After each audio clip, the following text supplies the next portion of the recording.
Thomas Chenel qui vous accompagne jusqu'à 9h. Il est 8h-10. Bonjour Judith Vintrobe. Bonjour Thomas, bonjour Mario. Pour l'édito politique, alors avec l'abrogation de la loi Paris-Lyon-Marseille, la France insoumise devient l'arbitre des élégances. Le journal officiel a publié hier la loi sur le nouveau mode de scrutin municipal dans les 3 plus grandes villes de France, Paris-Lyon-Marseille.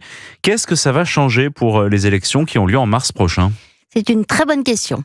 On a beaucoup parlé de la censure de la loi Duplon sur l'acétamipride qui pénalise nos agriculteurs et du refus des sages d'allonger la durée de rétention des étrangers délinquants. Mais la réforme de la loi PLM, elle, est sortie indemne de son passage devant le Conseil constitutionnel.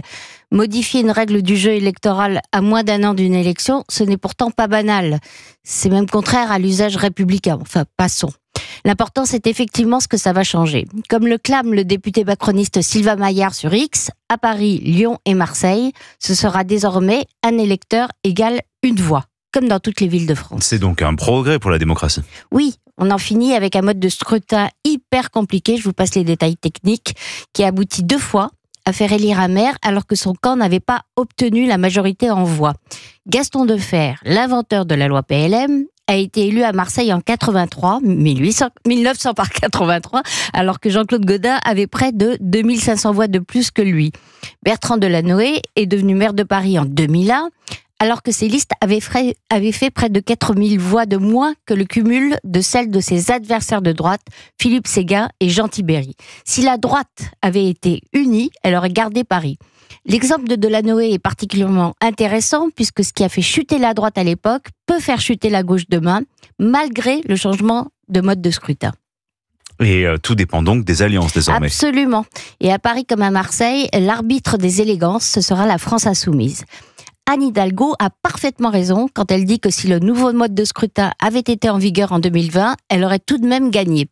Les listes qui la soutenaient seraient arrivées en tête en nombre de voix.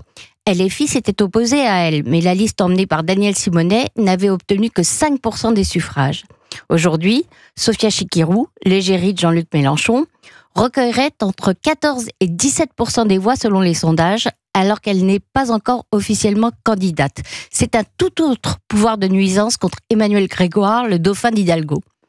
À Marseille, la gauche avait mis fin à 25 ans de règne de la droite en se présentant unie, alors que les prétendants à la succession de Jean-Claude Gaudin étaient divisés. Cette fois, la France insoumise a l'intention de présenter une liste autonome. Sébastien Delogu rêve de la conduire, mais il se murmure que même Jean-Luc Mélenchon trouverait qu'il n'a pas le niveau. La tête de liste pourrait être Manuel Bompard, le favori du gourou de LFI. En face, la droite de Martine Vassal est fortement concurrencée par le Rassemblement national et ce combat promet de durer. Comme à Paris, les insoumis détiendront probablement la clé du scrutin. Et vous les voyez faire élire la droite ? Ce ne serait pas la première fois.